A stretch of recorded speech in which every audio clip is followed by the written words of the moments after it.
After marrying the school bully I had a crush on during my teenage years, his first love came back.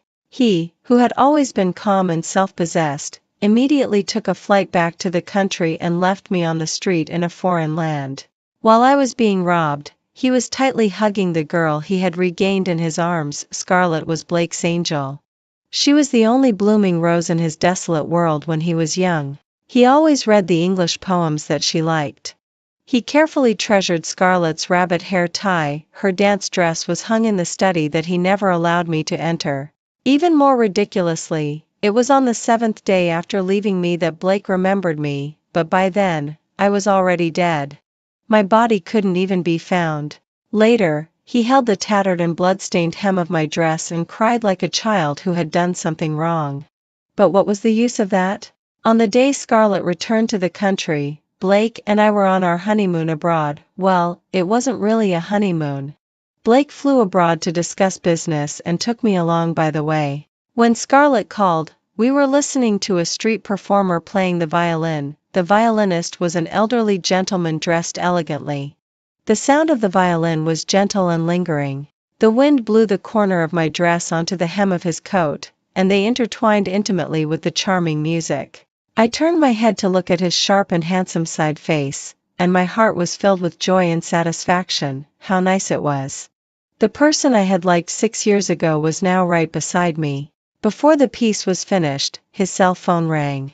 After answering the call, Blake's usually cold eyes suddenly showed an indescribable panic and ecstasy. His voice, which had always been calm and self-possessed, was even a bit shaky. "Wait for me. I'll come to find you." After hanging up, his breathing was a bit rapid. "I'm going back to the country right away." I didn't understand what was going on and said, "But we had agreed." Halfway through my words full of grievance and confusion, he interrupted me sharply, "Alina, don't be so unreasonable." I was stunned. Meeting his unusually cold gaze, it felt as if the blood in my whole body froze instantly. He had yelled at me. My heart seemed to be tightly squeezed by a big hand, feeling sour and painful. "Is it Scarlett?" A name flashed through my mind. I asked him in a difficult tone while looking at him softly, "Since you still care about her, why did you marry me?" Blake didn't say anything. After a moment of silence, he closed his eyes and took a deep breath. "She's just a friend I haven't seen for years. You can stay here and have fun for a few more days. I'll go back first." Blake seemed to have lost his patience and turned around and left without hesitation. He didn't look back. His steps were urgent and firm. Just like that, he left me alone on the street in a foreign land. As if to match my mood, the sky quickly became gloomy. It started to rain. The romantic and ancient city was hidden in the rain and fog, losing its usual vividness. There was an inexplicable sense of desolation and melancholy. I stood on the street blankly, looking extremely wretched. 6 years of companionship couldn't compare to Scarlett's words, "I'm back." Hadn't he already let her go? If he still loved Scarlett, why did he propose to me? In the end, I couldn't hold back my tears and they rushed out one after another. A group of white pigeons flew across the gray sky. I raised my hand to brush the wet strands of hair sticking to my face behind my ears and wiped away my tears forcefully. Something that could be easily discarded couldn't be that important. To Blake, I was probably like that. Forget it. Let's get a divorce. After the grievance and disappointment, all that was left was exhaustion. I made up my mind to get a divorce when I returned to the country. But before I could do that, I died that very night. After my death, my soul didn't dissipate. Across the ocean, in an instant, I came to Blake's side. He was in the hospital. I floated in midair and watched as he, looking travel-worn, walked hurriedly through the corridor and pushed open the door of a ward straight away. The beautiful girl in the room had a pale face and opened her eyes as she leaned on the pillow. Blake didn't go in. His tall and slender figure stood at the door, and the big hand tightly gripping the doorknob had bulging veins. "You're here." Scarlett choked out, and her eyes quickly turned red. She sat up. Her chin was pointed, and her pair of black eyes were filled with tears. After a long silence, Blake moved his feet. He walked to the bedside and said in a cold voice, "What happened?"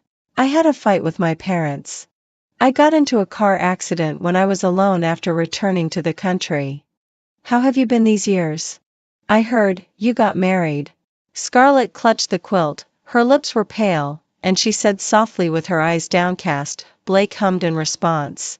I wasn't brave enough and let go of your hand first. Congratulations. Scarlett, with teary eyes, raised her head and forced a smile. You should get well. I'll arrange for a nurse. Blake's face showed no expression. His features were calm, and his voice was slightly deep as he turned to leave, but I knew he wasn't calm inside. Don't go. Scarlett's voice trembled. He didn't respond. Scarlett threw off the quilt and ran over to hug him from behind. Don't go. Blake, I miss you so much. Don't ignore me. I'm so afraid that you'll ignore me.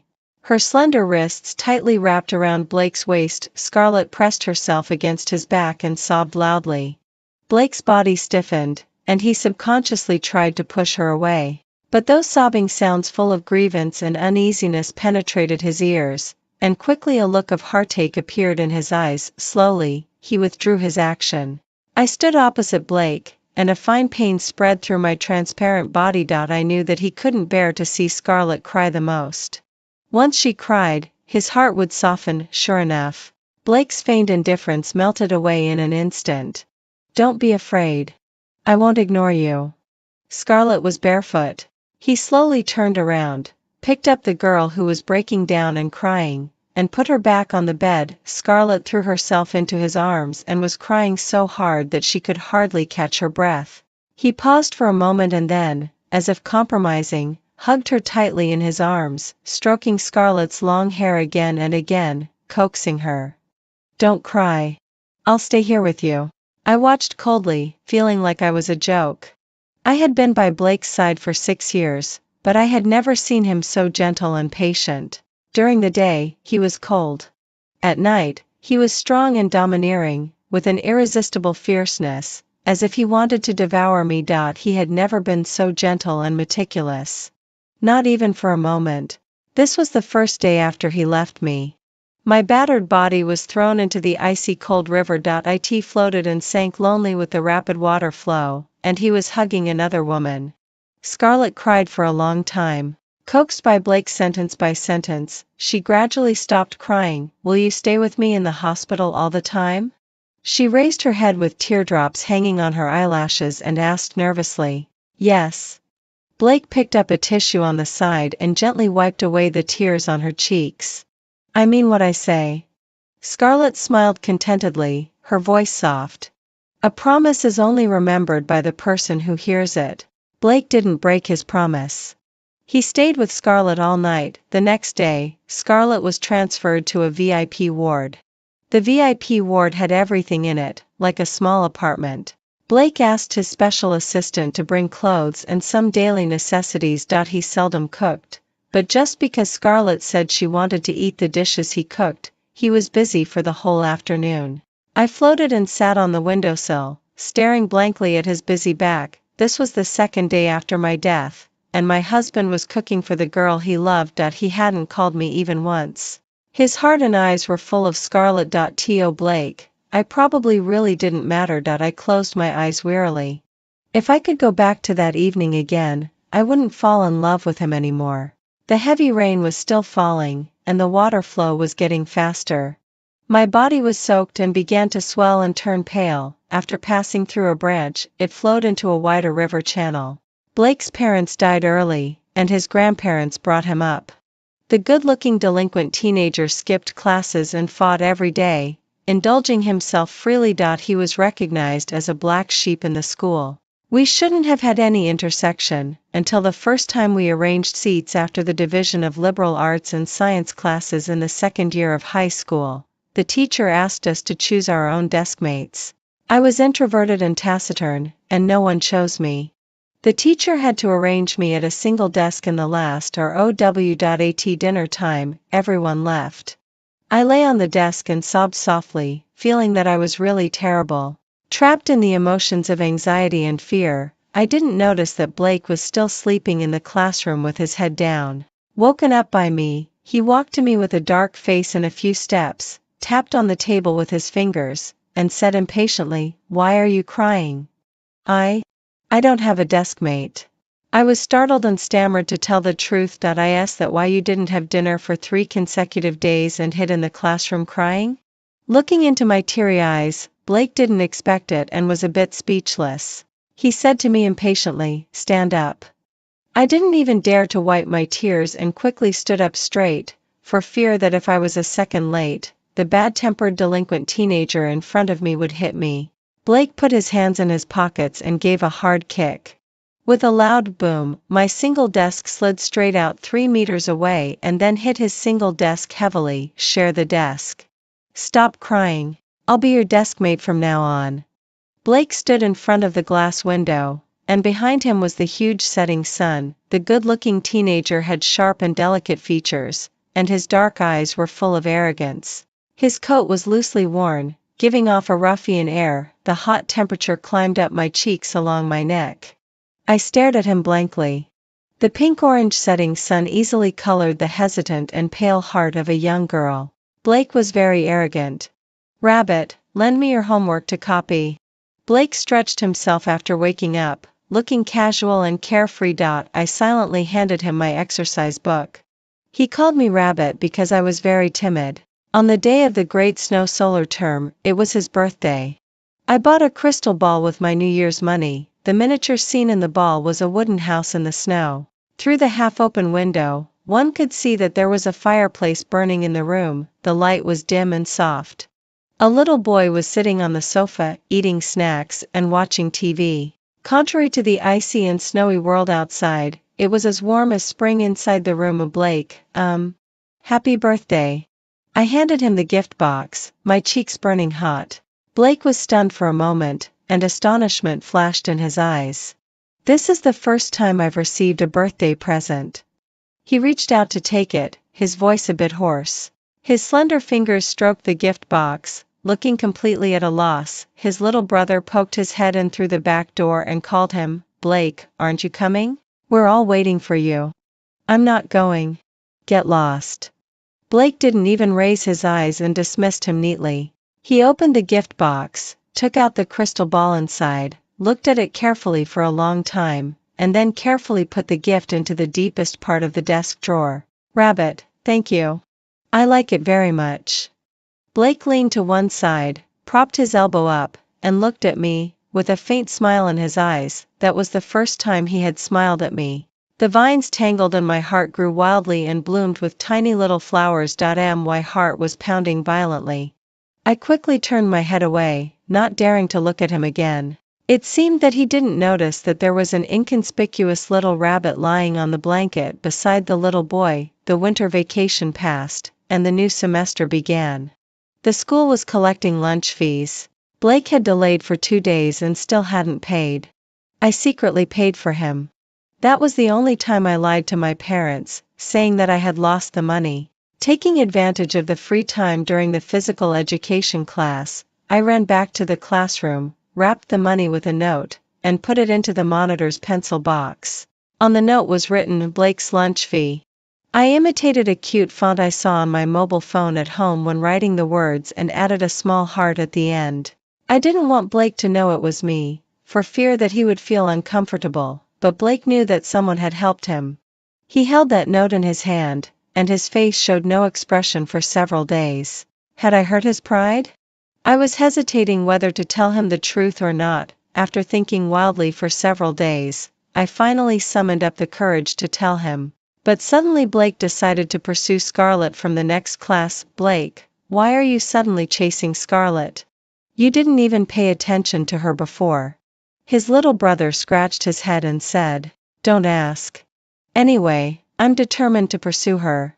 Blake said lazily in a loud voice. I was sitting beside him, tightly clutching the pen in my hand, and my mood suddenly sank to the bottom. My vision gradually became blurred, and I tried hard to hold back the tears in my eyes, but they still disobediently dropped onto the test paper in front of me and quietly smeared the lines of black words. Scarlett had good grades, was beautiful, graceful, and versatile. Once, Blake and I were taking the English exercise books to another teaching building. Passing by the dance room, through the floor-to-ceiling glass, he and I saw Scarlett. The girl had a slender neck and her limbs were moving gracefully and freely, just like an elegant and white swan. For some reason, I stopped in my tracks and immediately turned to look at Blake beside me. He didn't react much and his indifferent gaze just swept over Scarlett. What? Do you also want to go in and dance around? Blake was holding the exercise books with one hand and freed the other hand to gently knock on my head. I can't. So what? You're the rabbit. You'll definitely jump better than them when you jump. He joked casually with a smile on his lips and knocked on my forehead again. The spring was warm and sunny, and the gentle breeze gently lifted the corners of his clothes. That day, the lazy teenager stood under the willow tree with an extremely charming smile. Later, they fell in love. One afternoon, he brought back an English poetry collection. The classmate in the front row shook the water off his hands, and a few drops of water fell on the cover. I reached out to wipe it off for him. Don't touch it. Blake shouted harshly and quickly slapped my hand with his big hand. Slap. I covered my burning hand and said in a low voice, there's water on it. I wanted to help you wipe it off. Sorry, Alina. Blake realized what he had done and felt a bit guilty. Blake didn't call me rabbit anymore. He was wearing the rabbit hair tie that he had snatched from Scarlett on his wrist. The delicate little hair tie left a thin red mark on his wrist. Do you like Byron's poems? Scarlett likes them. It's hers. When mentioning Scarlett, Blake's eyes slightly curved. He asked his little brother to find a bag, then with a sweep of his big hand, he quickly cleared out everything in the desk drawer to make room. Blake, don't you want all these? Do you want to take another look? His little brother helped him clear it out and pointed to the bag of things and asked him, "No, they're all a mess." Blake replied. Should I throw them away then? Blake hummed in agreement. He didn't even raise his head, just focused on solemnly putting the poetry collection into the desk drawer. I watched helplessly as the birthday present I gave him, that crystal ball, was casually swept into the bag and thrown away. Their puppy love was discovered by Scarlett's parents. In the second half of the second year of high school, Scarlett transferred to another school. She said she wanted to study hard and asked Blake to come to find her after the college entrance examination. From then on, Blake studied like crazy, desperately trying to make up for all the knowledge he had missed. Time flew by like a white horse galloping past a crack, and the college entrance examination ended. I heard from classmates that Scarlett had left Blake behind and gone abroad. I thought I would never have any intersection with him again. Unexpectedly, in my junior year, I ran into him at school again. He had a suit jacket draped over his arm, his brows and eyes filled with aloofness, and his temperament was noble and refined. He had transformed from the wanton and reckless youth into a calm and composed man. Long time no see. I'm working on a project with some alumni, and we have a cooperation with your school. Blake greeted me. I was one of the people in charge of the liaison. 2 years passed in a flash. After graduation, he pulled in several partners to invest and start a business. Blake had a sharp eye and could always make the most advantageous decisions, carving out a path in the volatile market.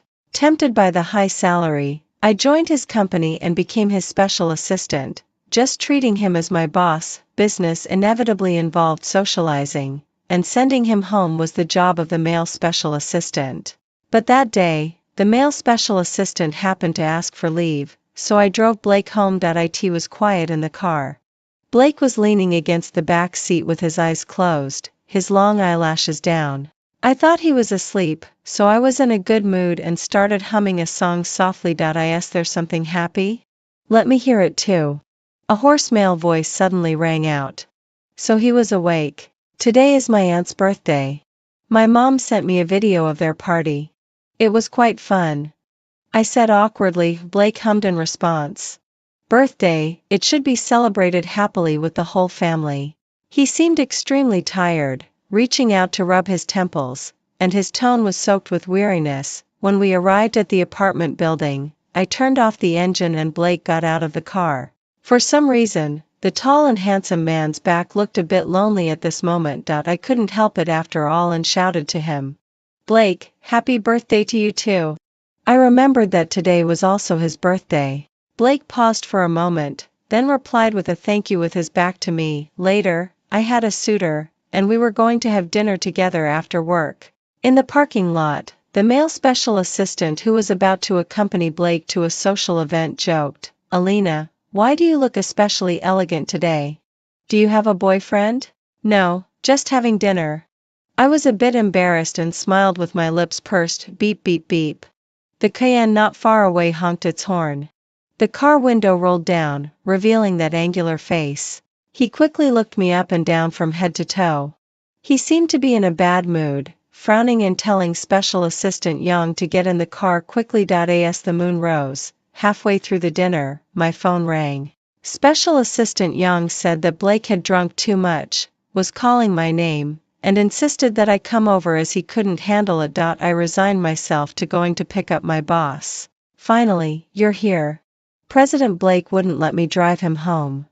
Special Assistant Young opened the driver's side door, looking helpless with a bitter face. I was still catching my breath when I leaned half of my body in. "President Blake, are you looking for me?" Blake, who was lying on the steering wheel, slowly raised his head. His tie was loose, and 2 buttons of his shirt were undone, revealing his cold and white collarbone. Drunk Blake was especially slow. He stared at me dazedly for a while before speaking. "I want you to take me home." Then he stretched his long legs and moved his whole body to the passenger seat. There was no other way but to send him home. Special Assistant Young drove away in my car, and I became Blake's driver for the second time. When we arrived at his apartment building, I woke him up. "Sorry for disturbing your date by asking you to come here. Did it affect you?" Blake opened his eyes, and his eyeballs were covered with terrifying bloodshot eyes. It's okay. Anyway, it wasn't really appropriate. I won't consider him anymore."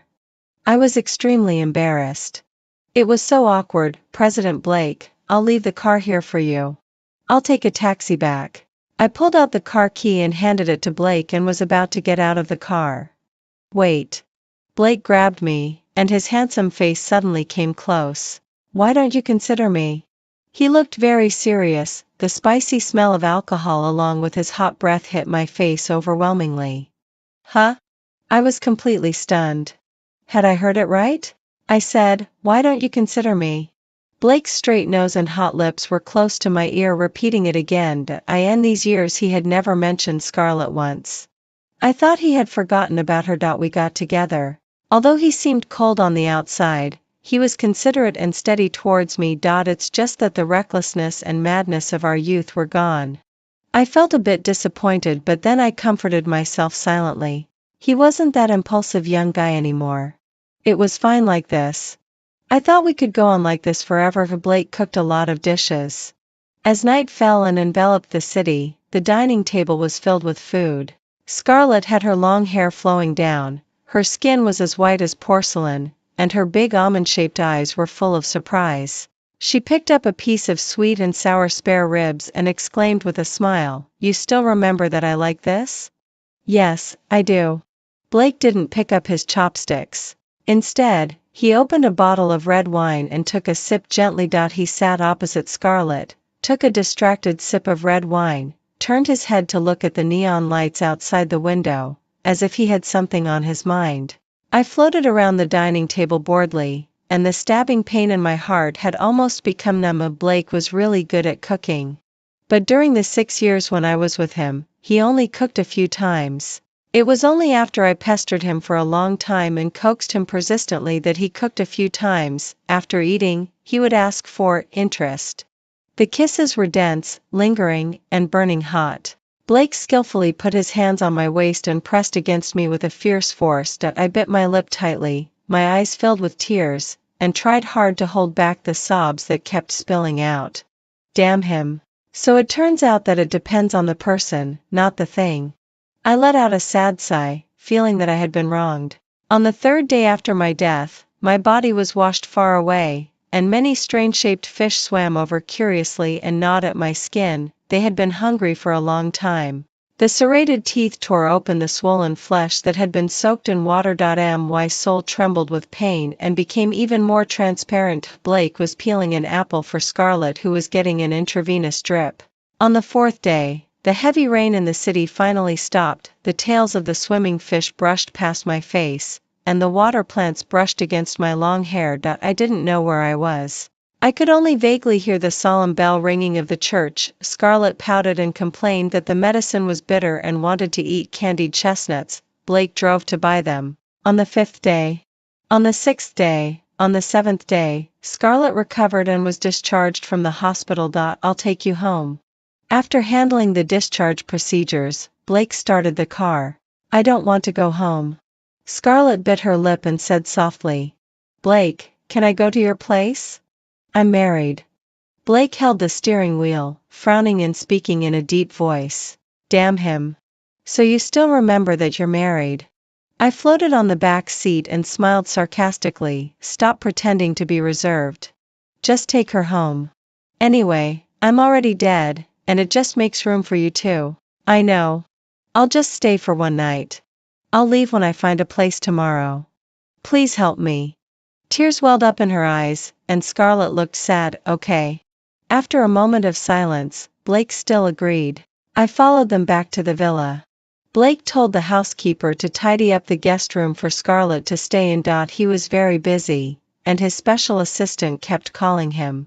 In these past few days, he had only been taking care of Scarlett and hardly dealt with work matters at all. I watched as Scarlett fluttered around my home curiously like a butterfly.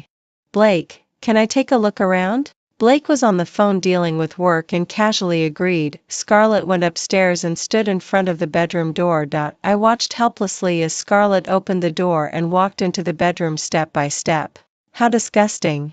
The hatred suppressed in my heart was stirred up, watching Scarlett examine the furnishings in the room without any scruples. Her slender fingers brushed over my dressing table, the wardrobe, and the velvet bed sheets. I couldn't help but break down and trembled as I shouted. Get out of here. Get out. Don't touch my things. But no one heard me. I was tired from shouting and floated to the sofa and sat there for the whole afternoon. There were several roses with dew in the vase on the coffee table. I wearily propped my chin up and stared blankly. I'm so tired. Fortunately, I had a hunch that I could go home soon. I really wanted to go home quickly. I hoped that when my parents heard the news of my death, they wouldn't be too sad. The last time I called them, when my parents heard that I was going abroad with Blake, they happily told us not to rush back and to have a good time and take a look around. But I couldn't go back. Blake didn't have dinner and stayed in the study. The light was on until late at night. I floated through the door and went in. This was the first time I had entered his study in the form of a soul. He didn't like others to enter the place where he worked. At work, he had always been meticulous, strict, and old-fashioned. Just like he never allowed me to put gummy candies in his suit pockets, he wouldn't let anything unrelated to work appear in his study. I understood and had always followed this rule of his. But now I regretted it very much.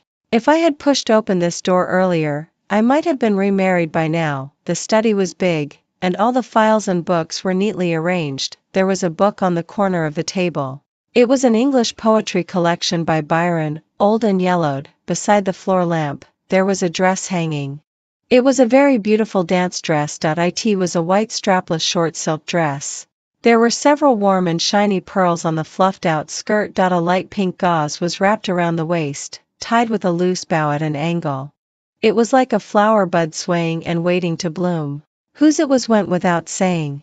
Liar.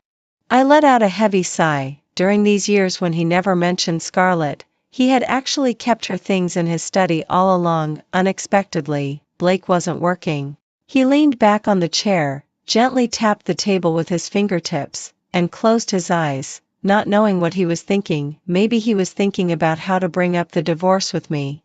I sneered and floated above his head and jumped up and down vigorously. I couldn't wait for it. After a while, he opened the drawer on the right side again and took out a square box. When he opened the box, there was an exquisite rabbit hair tie inside. It was another thing of Scarlett's. There was a knock on the door. Blake got up and opened the door halfway. I saw your light was still on. Scarlett was wearing a thin nightgown and blinked playfully. What's the matter? Scarlett hesitated and said, Are you still blaming me for going abroad and ignoring you after the college entrance examination? That's all in the past. After the unrest on the first day, Blake's reaction to Scarlett became more and more calm. I gave him a strange look. After a short silence, Scarlett looked over Blake's shoulder, and her gaze inadvertently swept over the dance dress in the study. "Oh, it's that dress?" Scarlett exclaimed in surprise. She walked into the study on her own and saw the poetry collection and the hair tie on the table again. "You've kept them all. Blake, you still have me in your heart after all." Her low mood disappeared in an instant. Scarlett raised her face and smiled at him, her tone cheerful and proud. I took a deep breath and couldn't help but want to applaud for them. The ambiguity had been exposed, and then it was time to talk about the old feelings and get back together. I looked at Blake, waiting for his next words along with Scarlett. "Stop pretending to be cold and distant." Blake didn't answer. He lowered his eyes and didn't say a word. His long eyelashes covered his eyes. Scarlett walked closer, stood on tiptoe, and was about to kiss him. The fragrance of roses wafted in the air. Blake didn't avoid it. The delicate and tempting lips were about to touch his when Blake seemed to suddenly wake up, his pupils shrank slightly, and he quickly turned his head and took a step back. "That's not right." "What's not right?" When he looked up again, Blake's furrowed brows relaxed, and his eyes were filled with relief. "Scarlett, I don't love you anymore. The wild throbbing of our youth has long passed. I love my wife now. I love her very much." Under the soft light, his thin lips curved into a cold arc, and his voice was calm without a ripple. "Then why did you keep these things?" As if hearing the biggest joke in the world, Scarlett just found it funny. Her pretty face was full of disbelief. "I kept these things. At first, I did still have some feelings for you." Blake readily admitted it. "I'll always remember the way your parents looked at me as if I were trash. They looked down on me, saying that a person like me was pitiful, that I would always be a poor and down and out guy struggling hard in the hardship of life. After you transferred schools, I studied like crazy, not for you, but for my own self-esteem. I saw you getting close to other boys at your new school and then realized that you were probably just playing with me. That boy had good grades and a good family background. After graduation, you two went abroad to study together. I started my business in college because I was unwilling to accept it. I wanted to make you regret choosing someone else and leaving me. For so many years, there had always been that lingering sense of unwillingness in my heart. Every time I looked at these things, what came to my mind wasn't the memories of the past but the contemptuous expressions of your parents and your resolute and disgusted look. I reminded myself all the time that I had to be stronger, that I wouldn't be looked down upon anymore and that I wouldn't be toyed with anymore." Blake's voice was as light as the wind. "So you knew it all?" Scarlett murmured. Shame and embarrassment flashed in her eyes. "After achieving success, when I received your call, the unwillingness that had been hidden for years started to stir up, like a spark starting a prairie fire, burning away my rationality. I lost my head, pretended to be gentle to coax you, watched you deliberately act coquettish and inadvertently show your regret, but I didn't feel any pleasure in my heart. Instead, there was only more and more impatience. It was a very strange feeling." "Then why did you keep acting and take care of me for so many days?" Scarlett opened her eyes wide, tears streaming down, her face pale, and it took her a long time to tremble and ask a question. "You helped me when I was in the most difficult time. You paid my lunch fee for me. Scarlett, you can leave tomorrow morning. We're even now." Blake looked at her with his eyelids drooping, standing alone, and his black eyes were unusually cold. Scarlett couldn't stay any longer. She moved her steps and walked out. When she reached the door, she turned around. "I remember you came to ask me if I was the one who paid your lunch fee. Every time we met and I tried to talk to you, you ignored me. But that time you actually took the initiative to come to me." I was surprised for a few seconds and then agreed. What a coincidence. I usually like to write with that font. Since someone helped a classmate and did a good deed without leaving their name, I couldn't waste this opportunity either. Scarlett smoothed her long hair, and a sarcastic curve appeared at the corner of her mouth. "Blake, it wasn't me who helped you.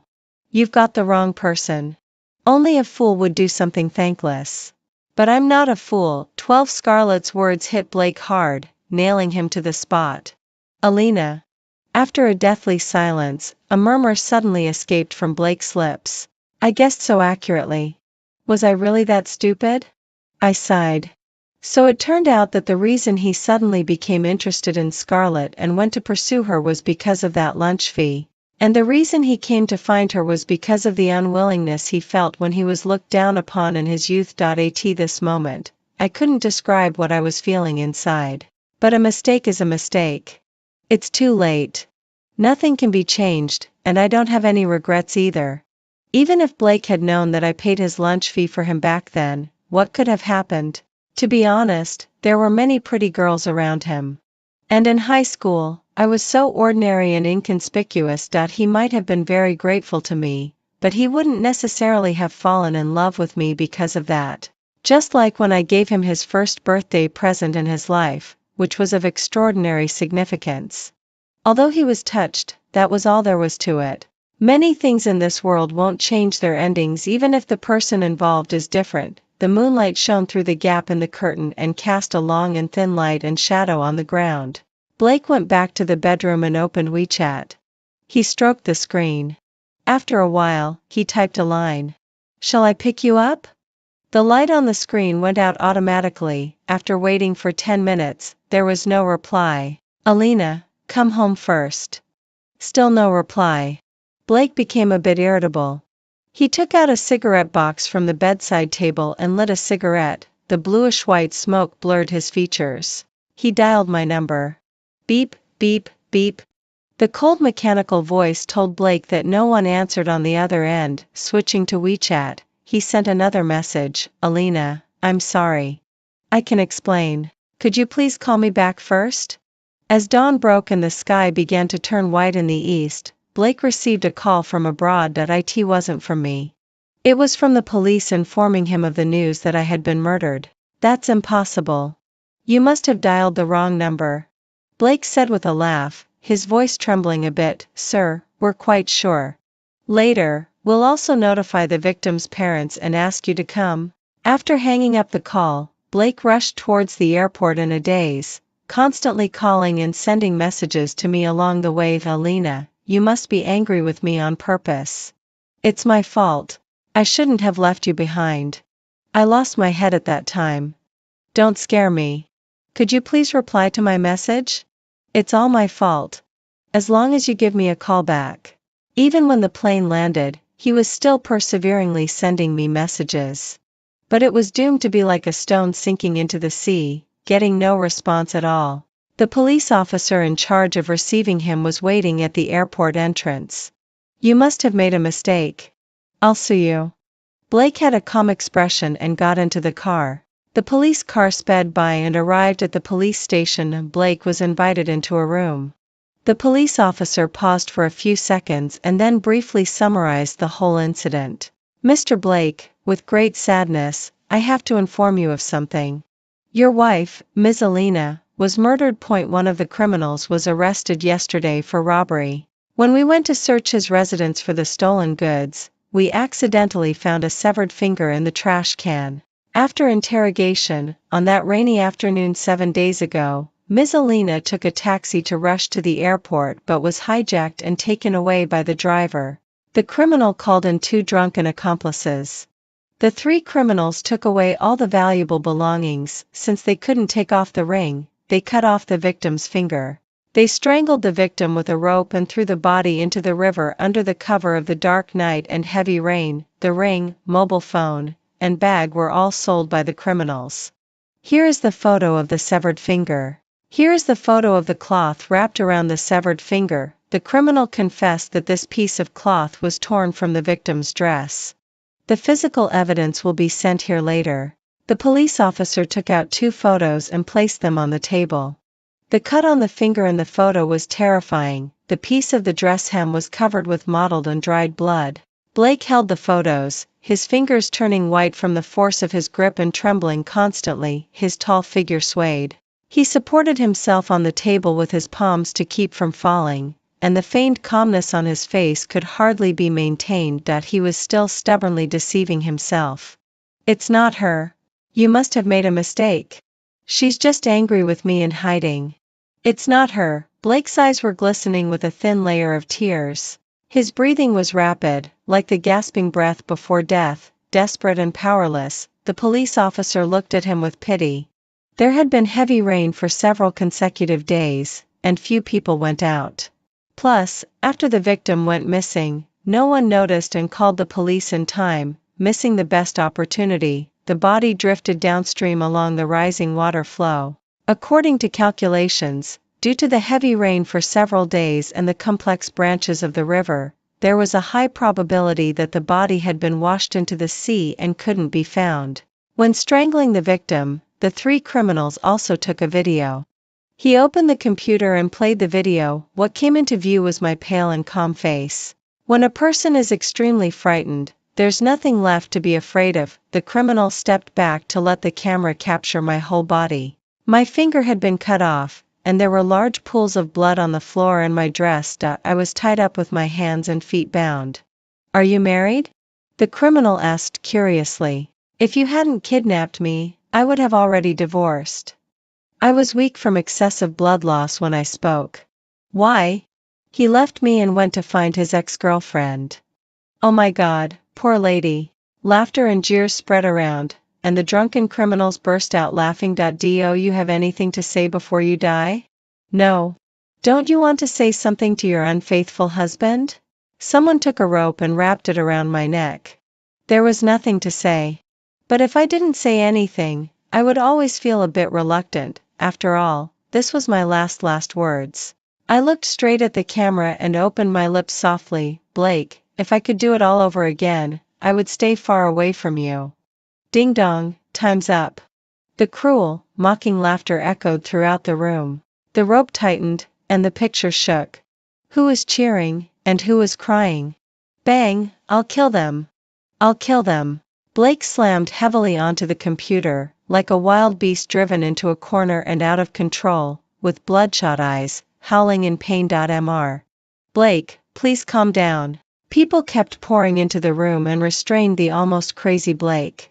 The huge grief overwhelmed him. He covered his heart in pain and bent over, almost unable to stand steadily. Someone knocked on the door and came in to deliver the physical evidence. Given Blake's emotional state, the police officer waved his hand to have the person take it away first. "Give it back to me. Give it to me." Blake struggled desperately to break free and rushed out shouting. He snatched one of the bags. "Alina, Alina." Blake held the mottled and torn dress hem, crying loudly like a child who had done something wrong.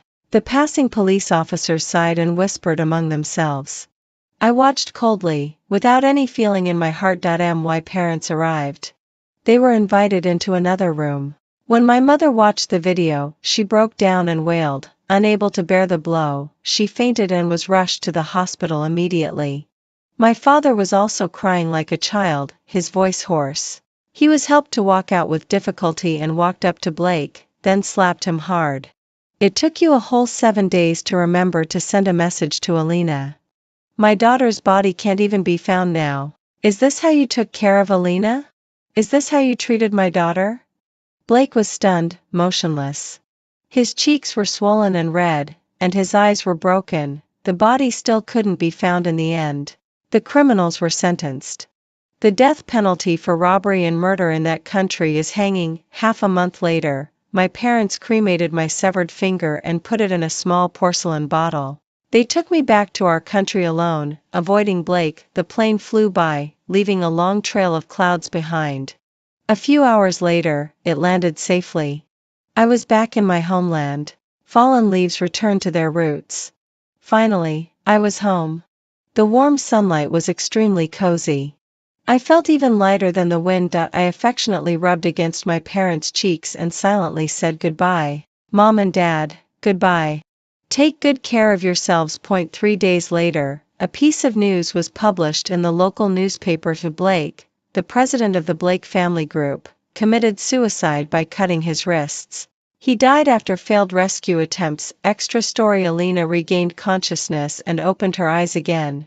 Suddenly a loud boom sound rang in her ears. The single desk slid several meters away and hit another desk heavily. Share the desk. Outside the glass window was the pink-orange setting sun. The good-looking teenager impatiently grabbed her wrist and pulled her, who hadn't come to her senses yet, to sit on the seat. "Sit here. I'll be your desk mate from now on. Don't cry anymore." Everything was so familiar. Alina stared blankly at Blake.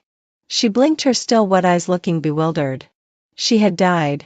And then she went back to that afternoon in the second year of high school. Alina quickly came to her senses. Her expression suddenly turned cold and her eyes and brows were filled with indifference. She silently stood up and dragged her single desk back to its original position. "What? Am I not worthy to be your desk mate?" Blake watched as Alina dragged the desk back and sneered with a cold face. Alina didn't say anything. She didn't even look up, just ignored him as if he were air, and lowered her head to tidy up the books on the desk. "Hey, this girl." He was kind-hearted enough to offer to be her desk mate, but unexpectedly she seemed to dislike it. Blake felt a bit embarrassed. "Hey, I'm talking to you." He walked over in a few steps and reached out to grab her wrist. The hot temperature touched her skin and Alina quickly shook off his hand as if she had been touched by something dirty. "Don't touch me." She glared at Blake and said in a hateful voice. The touch that used to make one's heart flutter now made her feel extremely disgusted at this moment. She couldn't remember clearly the things that happened when her soul was floating beside Blake after her death. She only vaguely knew that Blake had left her and had been staying with another woman all the time. How annoying. If she could live her life again, she definitely wouldn't have anything to do with Blake. After calming down her agitated mood a bit, Alina took out a wet wipe from her school bag and carefully wiped the place on her wrist that Blake had touched. In the girl's red and swollen eyes from crying for a long time, there was an undisguisable look of disgust. Blake was startled by that look. His usually carefree face was full of confusion and helplessness. "Classmate, what have I done to offend you?" He couldn't remember where he had offended her. After sorting out her emotions, Alina had a calm expression. She tidied up her desk on her own, pulled out the chair, and started reading books and looking through her notes. After so many years, she had almost forgotten all the knowledge from high school. She had to hurry up and review from the beginning or she wouldn't be able to keep up with the progress. Blake just stood there blankly on one side, completely ignored. Seeing that Alina had suddenly changed from being timid before to being aloof and unapproachable now, he was completely at a loss. After being stunned for a while, he also became angry out of embarrassment.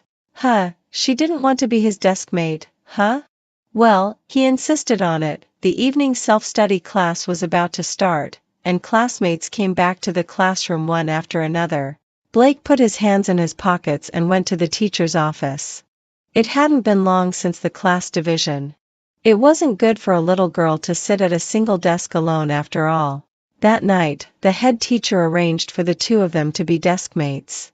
Alina frowned and went to find the head teacher, and the head teacher patiently explained the reason to her. Since she couldn't persuade the teacher, Alina had to endure it for the time being. She would endure it until the midterm exam. When the head teacher saw her good grades, he definitely wouldn't let her sit with a delinquent student like Blake. "TSK, please take care of me more in the future, deskmate." Blake sat beside her, propped his elbow on his chin, looking a bit lazy, and tilted his head to look at her. The boy's short hair was a bit messy, and his long and thick eyelashes were trembling slightly. He stared earnestly at Alina's calm, almost indifferent face, trying to find other emotions on it, but he was disappointed. Alina didn't pay any attention to him at all, just buried her head in the stack of textbooks. For some reason, he felt a bit empty and panicked in his heart. It was as if everything shouldn't have been like this. Blake suppressed this strange feeling, licked his lower lip quietly with the tip of his tongue, and said through gritted teeth, "You're ignoring me, huh? Fine. I have my temper too. I won't talk to you either." He put on a sullen face, took off his school uniform jacket, and threw it on the table, then lay on it and slept with his head down. However, a week passed, and Blake couldn't hold back in the end. He really couldn't figure it out. Why on earth didn't Alina want to talk to him? Was it because he kicked her desk that day? Or was it because he hurt her when he grabbed her wrist? It couldn't be that, right? Blake was extremely irritable. He secretly smoked a cigarette during the break and came back to see that the boy sitting in the front row was turning around to discuss problems with Alina. Alina was speaking softly, and their heads were almost touching each other. Suddenly, a nameless anger flared up in his heart. The anger spread through his whole body, making his fingers tremble slightly.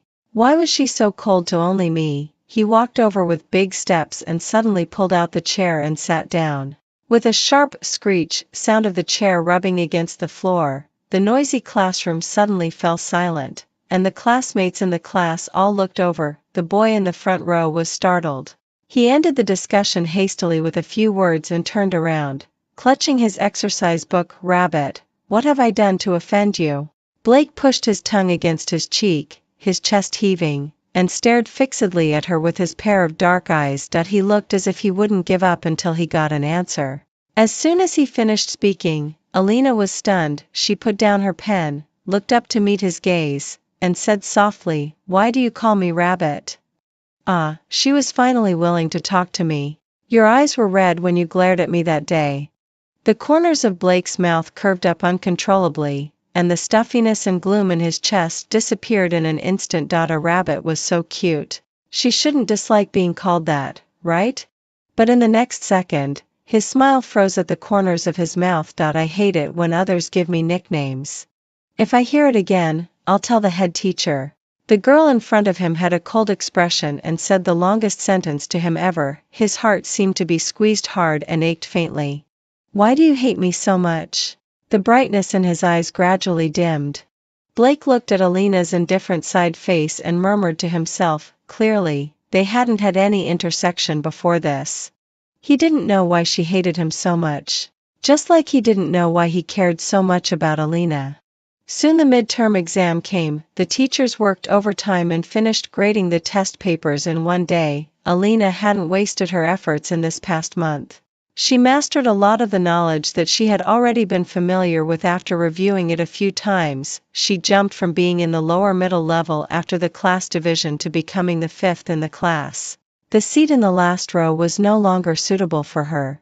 This time, without Alina having to mention it, the head teacher moved her to the seat by the window in the first row. She picked up her school bag, moved her desk, all in one go.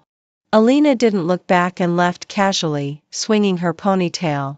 Blake leaned back on the chair, tapped the table casually with his curled fingers, and looked forward over the heads of the many students. All he could see was the back of Alina's head. "Blake, why have you been so listless these days?" His little buddy came in through the back door to visit other classes and touched his nose and asked, "Leave me alone." Blake stared intently at that head, his long eyelashes half closed, hiding the disappointment in his eyes. "Don't tell me you've fallen in love, Blake." His little buddy followed his gaze and saw a figure's back. It was clearly a girl. "Yes, so what?" Blake hummed in response. "You can't just keep looking like this. You have to take action." His little buddy slapped his thigh and quickly offered suggestions. During the break 2 days later, Blake stood in front of Alina's desk with his English textbook in hand and asked seriously, "Class representative, could you teach me how to read this text?" "I'm not free. Go and ask the study committee member." Alina replied to him with no expression on her face. "You were just chatting a moment ago." Blake didn't give up. "I'm not free now." Alina picked up a book and started reading it perfunctorily. Blake left with a dark face. Obviously, she just didn't have time for him. It didn't matter. He wouldn't give up. He came to her more frequently. As soon as the class was over, he went to ask Alina questions. "Class representative, how do you read these words?" Blake leaned against the windowsill at an angle, pointing at the circled words. Alina was too lazy to say she wasn't free. She just ignored him as if he were air. He was snubbed again. Blake walked a few steps and then turned back. He bent over slightly and looked at the girl at eye level and said cautiously, "Today is my birthday." Alina paused with her pen and glanced at him. "So what?" The girl was wearing a pink sweater, with her loose ponytail tied high. The ends of her hair hung down and brushed against her fair and delicate neck. She was sideways to the setting sun. The twilight outlined her silhouette, and even the hair on top of her head seemed to be shining with a soft golden light, but the look in her eyes when she looked at him had no warmth at all, only coldness and annoyance. "So could you please pay attention to me?" The remaining half of the sentence circled around his tongue for a few times, but in the end, he still didn't say it out loud. Blake lowered his eyes in embarrassment, hiding the loneliness in his eyes. After a while, a sneer appeared on his thin lips. "So I'm going to skip class and go out to play tonight." He raised his chin slightly, looking arrogant, and after saying that, he turned and left. "Alina, aren't you afraid of making Blake angry?" someone around asked Alina. Everyone was quite afraid of Blake. Unexpectedly, Alina was so brave and had never given Blake a good face. "Why should I be afraid?" Returning to school, she just wanted to study quietly. No matter how difficult Blake was to deal with, she wasn't afraid. "Don't you know Blake's reputation? He's..." Before the word school bully could be said, Alina nodded and said, "Yes, I know. A fool." People around. Alina's grades gradually surpassed others and became the first in the class after several weekly exams. She didn't let her guard down. She came to school earliest and left latest every day. On Christmas Day, as usual, Alina packed her school bag and went home after the evening self-study class. When she walked to the empty outdoor bike shed, she unexpectedly found a gift box in the basket of her bicycle. She took off her gloves and opened it, revealing the crystal ball inside.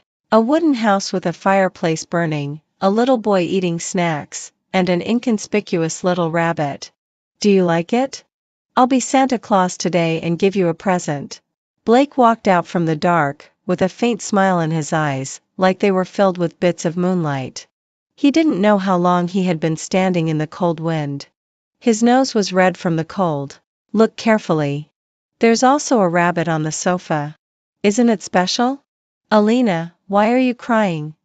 Before he could finish his words, Blake's expression suddenly changed. He saw that the girl in front of him, who was wrapped up tightly and only showed her eyes, was crying silently. The surging tears quickly wet her mask, spreading dark watermarks. "I just gave you a small gift. It's not worth crying like this. I don't seem to have brought any tissues. How about using my sleeve to wipe your tears?" Blake fumbled in his pockets in a hurry to find tissues. When he couldn't find any, he wanted to reach out to wipe Alina's tears. But in the end, he didn't have the courage. He didn't dare to touch her, so he could only clumsily raise his arm and offer his sleeve. The moonlight was pale, and there were only a few stars in the sky. Alina blinked her wet eyelashes and put the crystal ball on the ground. She let out a breath, looking exhausted, and said with a thick nasal voice, "Blake, listen carefully. You're just a piece of useless mud, good for nothing, hopeless, and self-righteous. Every time I smell the cigarette smoke on you, I feel so disgusted that I want to throw up. Please don't bother me again in the future. I really hate you." In the silent night, every word that Alina said was like a sharp blade, stabbing straight into Blake's heart. His breath suddenly stopped, and the sharp pain spread from his heart to his whole body without warning. Blake's throat felt choked, and his whole body was cold. So in her eyes, he was so worthless. Alina walked around him and pushed her bicycle away. On the cold and damp winter night, Blake was stunned for a long time. He bent down to pick up the lonely crystal ball on the ground, his eyes red. "I thought you would like it." Since then, he never went to find Alina again. It seemed that he was stimulated by what was said that night. He began to study hard, didn't skip classes or sleep in class, and started learning from the basics bit by bit. During the winter vacation, Blake spent most of his time studying at home. As a result, he found his grandfather who had fainted and sent him to the hospital in time, thus saving the old man's life. When the new semester began, Blake worked even harder and his grades improved from being the worst to the middle level. Because a lot of money was spent on his grandfather's illness, he couldn't pay his lunch fee on time. It was delayed for a week and finally the head teacher paid for him in advance. In this life, there wouldn't be any silly girl stuttering and lying, secretly paying the money for him. There were often girls coming to deliver love letters in the long corridor outside the classroom. One noon, Alina was reciting lessons on the rooftop and happened to see Scarlett confessing her love to Blake. The beautiful girl gracefully expressed her affection. There was no emotion shown in Blake's eyes and he looked a bit absent-minded. A good-looking boy and a pretty girl, just like a scene in an idol drama. She sensibly closed her book and walked away. Just as she walked into the stairwell, Blake caught up with her from behind. I don't like her. He brushed past her shoulder and walked downstairs, leaving only this sentence behind. It's none of my business.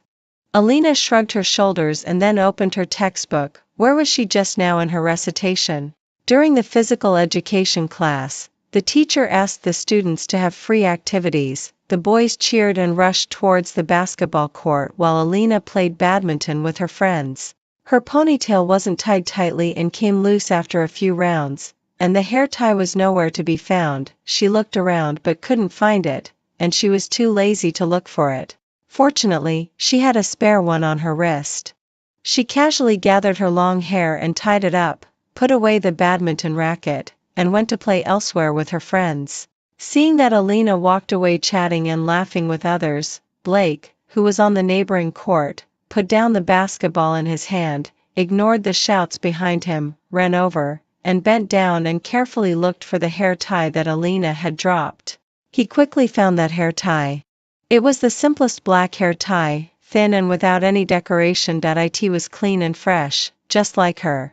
Blake leaned over and sniffed it gently, as if he could smell the nice fragrance of the girl's hair from it. He carefully put the hair tie into his pocket.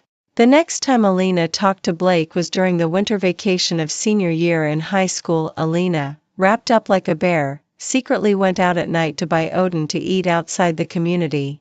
It had snowed during the day, and a thick layer of snow had accumulated on the ground, making a crunching sound when stepped on.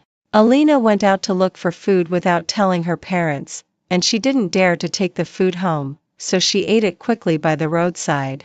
After eating, she threw the paper tube into the trash can and then walked home with happy steps in her dog slippers. Then she stopped suddenly. At the street corner stood Blake. The soft light from the dessert shop shone on the sharp and smooth side face of the teenager. Blake was wearing a black down jacket, with a high nose, and his eyes and brows looked gentle. "What's the matter?" Alina's tone was very calm. Blake's throat choked up and he didn't say anything. He felt that he was really hopeless. Like a fool, like a madman.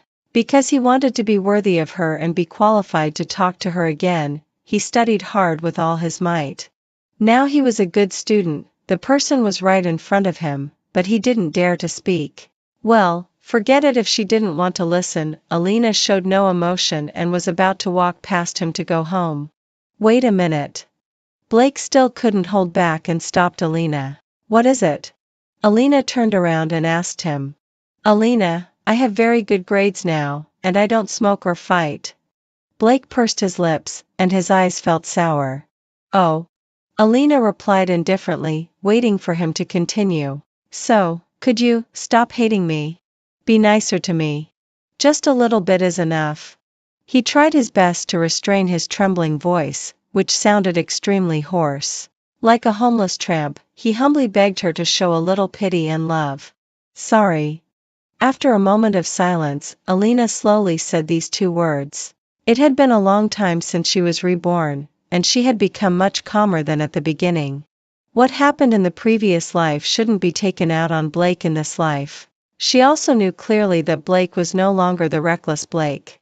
He had shed his sharp edges, worked hard, and was smart in the first place. In just 1 year, he had made it into the top 5 in the class. All the teachers praised him highly. But she couldn't act as if nothing had happened, those emotions still lingered in her body. The despair of being left behind, the fear of being robbed, the body being gnawed by fish, the finger being cut off with a knife. At most, they could only be strangers who could chat a few words. There was another silence. "Okay. Go back quickly. It's cold outside." Blake smiled, his eyes red. He watched in a daze as Alina, wrapped up roundly, walked farther and farther away.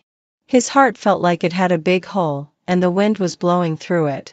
"She didn't give me any chance at all. Little rabbit, you're so heartless." In the midsummer of June, the college entrance examination ended. After the results came out, the class organized to return to school to get the graduation certificates and also held an activity of exchanging school uniforms.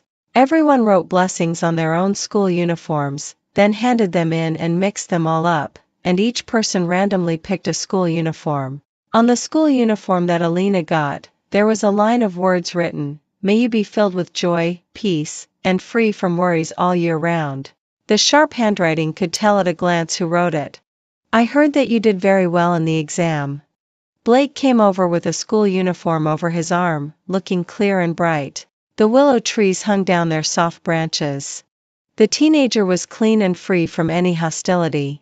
He had delicate features and cold white skin. "Not bad." Alina nodded. "Since we've graduated, can I give you a hug?" Blake asked hesitantly. "Yes." Alina thought for a while and readily agreed. The white t-shirt smelled nice and fresh with the fragrance of laundry detergent. Blake no longer had that bitter smell of cigarettes on him. He carefully pulled Alina into his arms and hugged her tightly, as if he was hugging some precious treasure that he had regained, which made Alina's ribs ache. "Alina, I had a dream 2 days ago." Blake put his chin on the girl's neck, his voice choked with sobs. "In the dream, we were deskmates for 2 years, and then we got married. But I left you behind because of another woman. You died." The skin on her neck felt wet from time to time. Alina was silent for a few seconds, then broke free from his embrace and said calmly, "It was just a dream." "Yes, it was just a dream." After a long while, Blake's eyes were scarlet, and his voice was hoarse and low. He hugged Alina's school uniform tightly, trying hard not to let the tears flow out. He raised his lips and smiled softly, but then he started crying as he smiled. The scalding tears fell from his eyes, one by one, hitting the school uniform and wetting those 5 simple words. What Alina wrote was, "May all your wishes come true," but what he wished for could never be achieved. He had lost her forever. "Alina, you said that if you could live your life again, you would stay far away from me. You've done a great job. Goodbye." Alina waved her hand and said goodbye politely. The youth, filled with laughter and tears, dissipated with a bang in the cicada chirping. Alina didn't look back. Her long hair was flying in the evening wind, and she blended into the pink-orange twilight. Roses will wither, and the setting sun will sink into the wilderness. People who are misplaced in time will eventually part ways.